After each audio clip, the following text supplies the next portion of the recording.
Hello everyone, and welcome back to Mandate Buddy Mondays. I'm your host, Rob. Today we have a very special guest, Landon. That's me, ladies and gentlemen. Thank you for having me, Robert. You're welcome. And together, me and Landon are going to be running through some common questions that are frequently asked by truck drivers and fleet managers in the industry.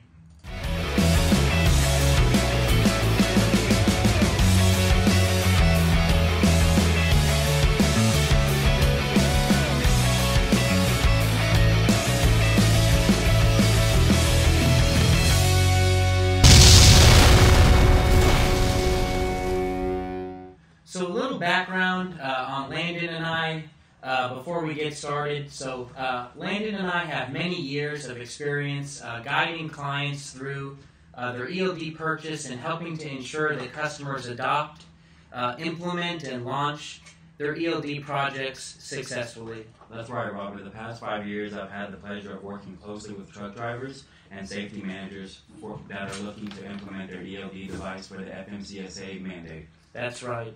And so Landon and I today are going to be going through some of the most common, frequently asked questions that we hear from drivers and fleet managers. So the first question that's very common is, when did the mandate come into effect? So when did the mandate start? And I can let Landon can speak on this. Absolutely. So it became effective and immediately December 17th of 2017. Yep, that's right. So December of last year, you had to at least have an AOBRD installed into your truck. So and by 2019, everything has to be an ELD, and we'll touch on that in a different episode. But when did the mandate come into effect? December 17th, 2017, right? Sure. Yes, sir. So why did the mandate come to be?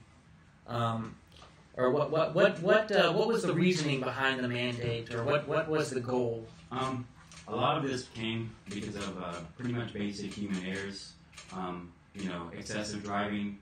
It's to prevent, safety measures to help with that. Yep. Maintain the driving, not, nothing excessive, right? Just to monitor that. Exactly. So, as a lot of people were fudging their logs, right? So back when people did not have to have an ELD and they had paper logs only, they were erasing their log and pretty much editing their log when it was convenient for them, right? So, driving more than 11 hours a day and pushing it far, right? And that was resulting in drivers falling asleep at the wheel and incidents and accidents and fatalities occurring. So the FMCSA and the DOT decided, hey, we're going to implement this mandate. And also, trucking is kind of one of the last industries, right, to adopt technology.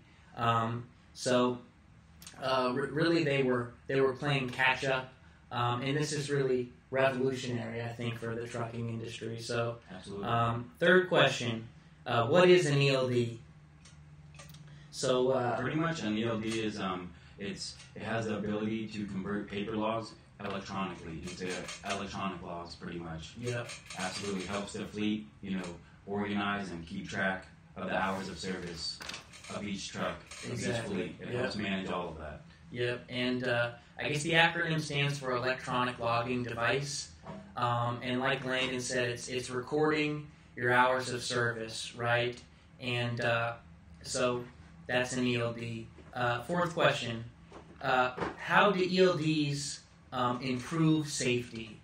And I can speak on this. So ELDs, like we mentioned before, these guys were fudging their logs, right? And really it was the wild, wild west with paper logs. So now with electronic logs, it gives the Federal Motor Safety Carrier Administration and the Department of Transportation a way to measure, these drivers when they're driving on our public highways and make sure that they're following the rules and the guidelines, right? And make sure no one gets hurt.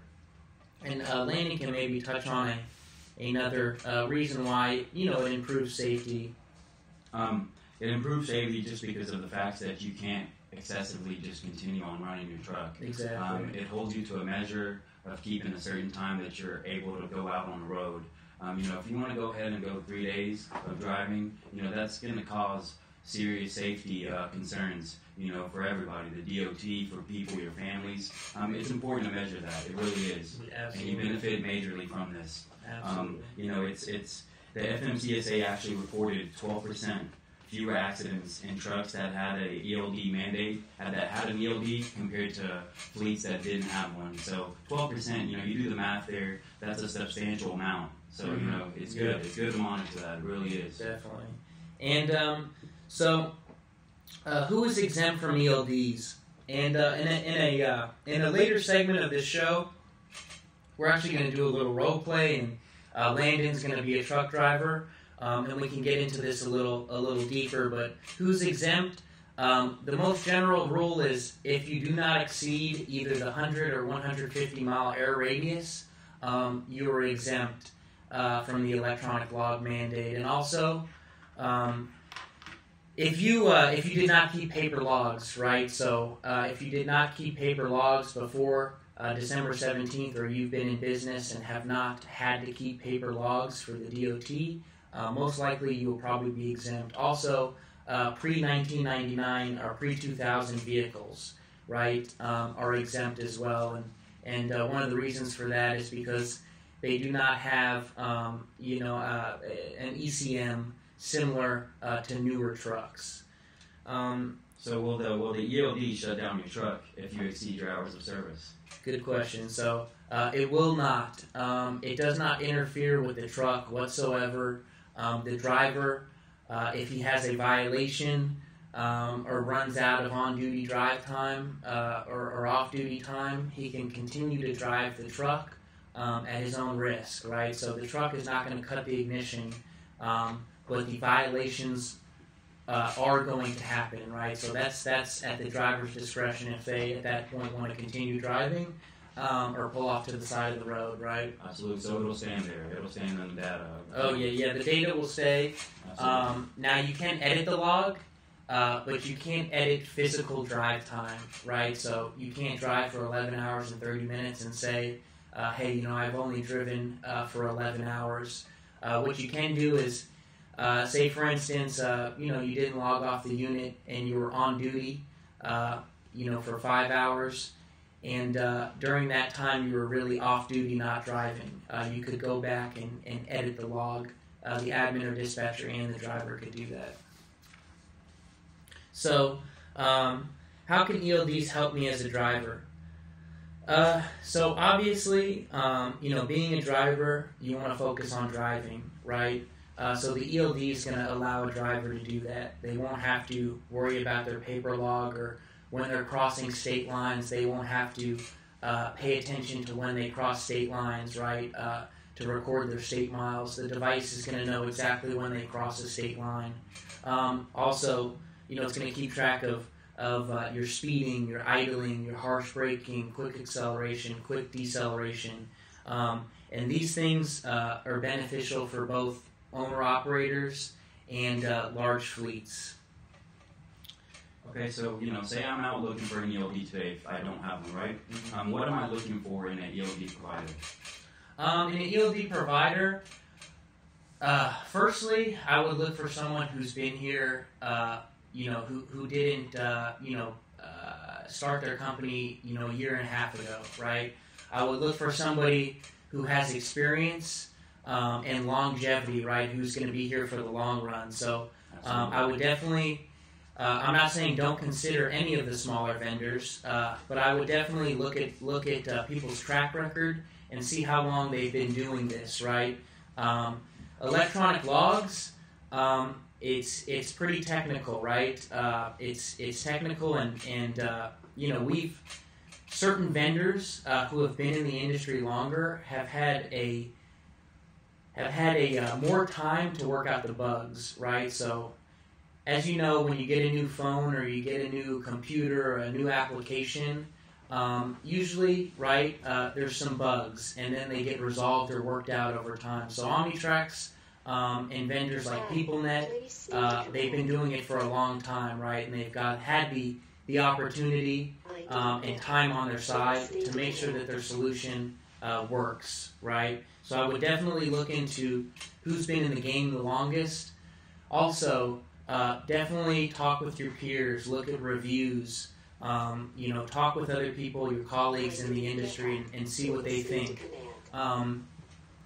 So those are two things I would look for, and definitely customer support, right, and literature. How much training and information do they have? And also be wary of, certain vendors, might try to strong arm you into a contract, right? So be wary of that. Go with someone that you're comfortable with. Absolutely. That's awesome. And let's see. So so this is the last question. What are some of the risks of going with a new vendor for the ELD mandate? So, like I kind of mentioned before, this is like the California gold rush, right? Everybody is jumping into their garage, making an ELD, trying to cash in on this. And, so obviously one of the biggest risks in my mind is you buy an ELD and then they go out of business in a year, right? Perfect example, 120, right? 120 had the FELD. I know a lot of people that went ahead and got that. And from my understanding, 120 currently ceased all operations, and everyone that has an ELD has no support, and they had no warning that the solution was no longer going to be supported. So you don't want to get stuck in a contract or put all of your chips or jump in and invest into one of these companies. That quite frankly just isn't going to be here. They aren't going to be here right in 2 years, 3 years, 4 years. So obviously that's definitely a risk. And again, I wish I could put it better to you guys, but this stuff is technical, right? You can't be a 5-man team, a 10-man team, and no resources, no engineers, and expect to be able to run a heavy-duty application like an electronic log system. So, anything to touch on that, Landon? Yeah, that's why we can't tell you enough how important it is to look at the background of a vendor for an ELD. It's very important. Customer service. You want to make sure you have that DOT rules. You want to make sure that they can keep up with them. Yesterday, today, and tomorrow. Rules change all the time, right? Mm-hmm. That's just how it works in this industry, and it's going to continue to do so. Bigger vendors will be able to do that for you. Like he said, ask your peers. You got to ask around. It's very important so you don't end up with the 120 ELD, situation. They're left, wasting money, no support. Now they have to, spend more money to get a better unit, hopefully. Yeah. So you got to really watch out. And be careful who you're looking at. They have a piece of hardware now too that's worthless, right? Exactly.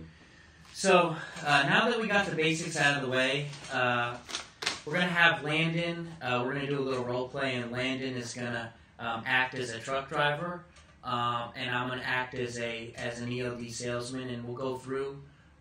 Just some of the typical questions and questions and anything that goes along with the ELD sale. So absolutely. So hopefully this covers some of your needs and helps you understand whether you need one or not, right? Yeah. Okay. So I'll start by just calling you, right? So hey Landon. I know that you're looking to adopt an ELD, right? If you could tell me a little bit about your fleet. Okay. Is it a mixed fleet? Are you guys short haul, long haul, okay. Dedicated routes, non-dedicated routes, right? Just tell me a little bit about, your fleet. Absolutely. So, okay, say I have 12 trucks, half and half, mixed fleet, short and long haul. Mm-hmm. Okay, so my short haul side does, they do short haul dedicated routes, right? Mm-hmm. Okay. From there, they're not really exceeding the 150-mile radius that the DOT's looking for. So they may be exempt from the ELD. Exactly, yeah. Exactly.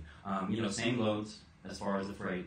I know whenever my drivers leave the yard, those 6. So they know what they're hauling when they leave the yard. Exactly. Yeah. Okay. Straight there and back, same loads, and don't exceed the 150-mile radius. Yes, sir. So where they start today, they end up. And that's half. That's your whole fleet or half of the fleet? No, this is half of the fleet. Okay. So 6 of those trucks. Okay, 6. So 12 trucks total. All right. Yeah.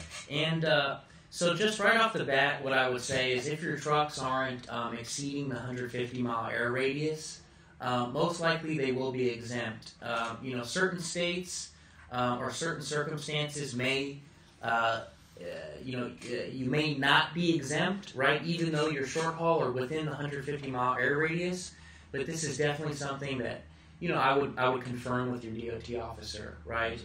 To make sure you're exempt. So, how about your the other half of your fleet? What are they? Are they long haul? Absolutely. So the other 6 is long haul, general freight. They're dedicated and non-dedicated routes. Okay. The loads will change all the time for us Yeah. there. We did our jobs, the insight. For the loads, we did it through a broker. Okay. We go from there. We have an in-house mechanic as well. Okay. To keep up with that. We have a TMS, TMW. Okay. We also do team drivers. Okay. A lot of work there. We do team drivers. We have some of our fleet actually does oil field work as well. Okay. So I'm curious, on the oil exemptions, if you guys have that and how that goes. Yeah. Absolutely. How you guys do that. Fuel card, we actually do West today. Okay. Yes, All right. Sir. Yeah, so the non-dedicated routes, obviously, I guess you're getting jobs from the broker, and the location varies, right? So, and I heard you say you have a TMS. So, right here we actually have in front of Landon. This is the IVG. It's the Omnitrax IVG, and the nice thing about this unit here is that. Omnitrax has an open API or open integration, right? So what that means is that really anybody who's worth working with, we most likely work with them. So any of the big truck management systems, right? So TMW, we integrate with them. And also you said dedicated and non-dedicated routes, right? So obviously your dedicated routes, you guys know exactly where they're going when they leave the yard, right? Or for the non-dedicated routes, you could get the job, you have TMW, okay? So what you would be able to do is when you get the job from the broker, because of the integration with TMW, you would be able to take that dispatch or that load dispatch and send it directly to the unit, right? So that seamless integration with TMW and the Omnitrax system is going to allow you to streamline that process. So, what that integration will allow you to do is you get the bill of lading from the broker, right?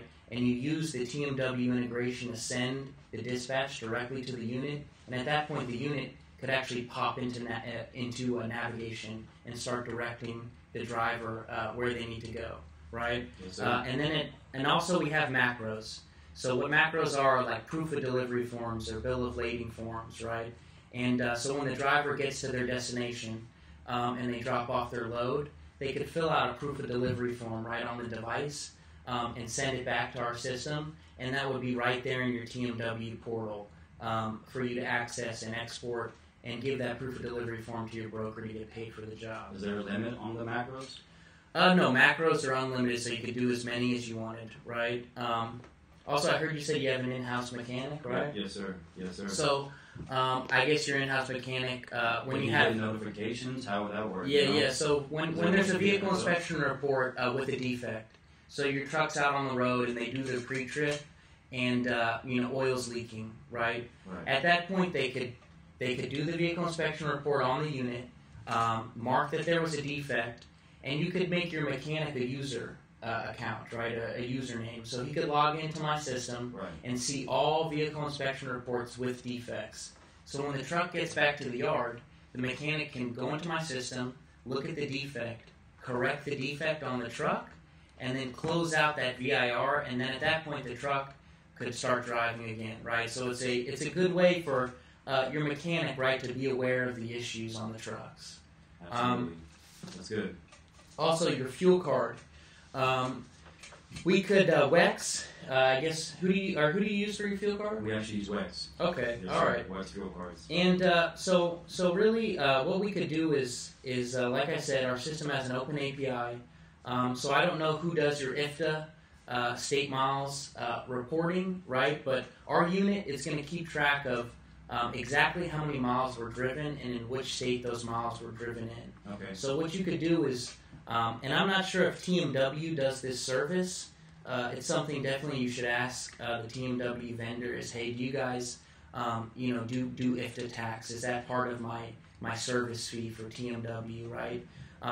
But if not, the unit is going to record your state miles, right? Okay, cool. And exactly how many miles were driven in and which state those miles were driven in.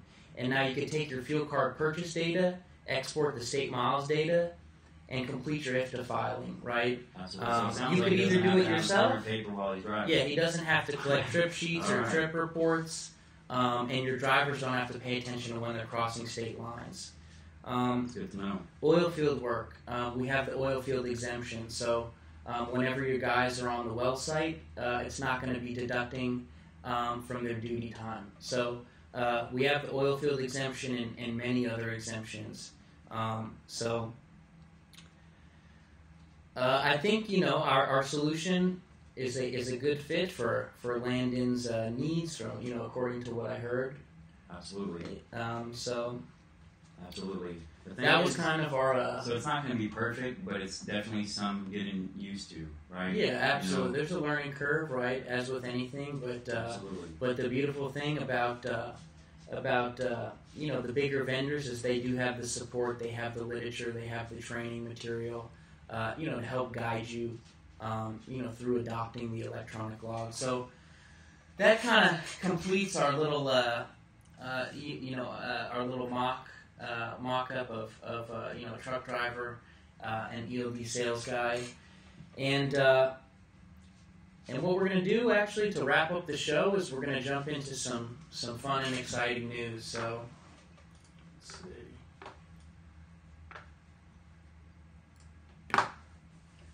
So, big story that we saw today. Border Patrol agents seize 11,000 pounds of drugs worth $7.7 million from tractor trailer. So, looks like Border Patrol agents in California found more than 5 tons of illegal drugs worth more than $7 million, which is crazy. So, looks like it was a 36-year-old Mexican citizen with a valid visa. Let's see. A drug-sniffing dog alerted the officer. Let's see. So, found 367 packages of methamphetamine and 1,188 packages of marijuana, totaling 11,121 pounds of narcotics with an estimated value of $7.7 million. So I'll scroll to the comments. There's some wonder if his insurance will cover the loss, right? So, I mean, why not let it roll onto its intended location with a tracker on board? He probably told them he was headed to Washington, and they could figure out the rest. So, I mean, do you think that his insurance company is going to cover it, or do you think he was involved? Do you think the cartel was threatening this gentleman, or? It's hard to say, Rob. It's hard to say. It's really hard to pinpoint, if he knew or not. But I know that if he had some, awareness about it, it's definitely not a good call. In this day and age, people want good business. You want to be reliable. And, everything that he had going for himself, he just threw out the window. That's what it sounds like to me, It's unfortunate. And it doesn't sound good. It doesn't sound good. It's not going to do you any good, going forward. So, something you want to definitely stay away from. But, no bueno to me, man. No bueno. I want to stay away from that. All right, so another news story here. FMCSA head Martinez eyes dialogue around hours of service reforms, stronger relations with trucking. So, it looks like Martinez, the administrator of the FMCSA, is trying to kick off some dialogue on tweaking hours of service regulations, right, in the coming months. So, particularly around greater flexibility for drivers to split their 10 hours off-duty period into segments, right, and potentially reevaluating the 30-minute break requirement. So that's good news, right? I've heard a lot of people, complaining about this, saying that, they should be able to have some of these, provisions or exemptions, right, that were allowed during paper logs, right? And from my understanding, this unit here, the Omnitrax unit, can actually, there's a workaround to be able to do split sleeper berth. So how it would work is basically you would split your 10 hours of off-duty into 2 shifts, right? So the driver would spend 8 hours, but less than 10. So he would be in sleeper berth, right, for 8 hours. Not the full 10 hours, right? He'd be in sleeper berth for 8 hours. Then at that point, this 8 hours of rest period is not going to count towards their 14 on-duty hours, right? So you get 14 on-duty hours per day, and your sleeper berth time does not count towards those 14 hours of on-duty time. So you're going to spend 10 hours in the sleeper, and then you'll be able to take a second separate rest period of at least 2 consecutive hours, which can be spent in sleeper berth or off-duty, right? So, this is what I've heard, right? I know that this is a workaround, and some of you might I could be wrong about this, right? I do know this is what I've heard, and I've heard conflicting answers from different DOT officers if this is allowed or not. So I really want you guys, to let us know, comment, call us, submit a question, and let us know what you think, and if this is allowed, if it's not allowed, or any provision, suggestions, or pretty much how you feel, right, about split sleeper berth and just ELDs in general. We'd love to hear it. And that, concludes today's episode of Mandate Buddy Mondays. I know that we appreciate everybody that joined us and everybody that takes the time to watch, and I know that Landon appreciates it too. So until next time, guys. Absolutely. Thank you, Robert. Thank you.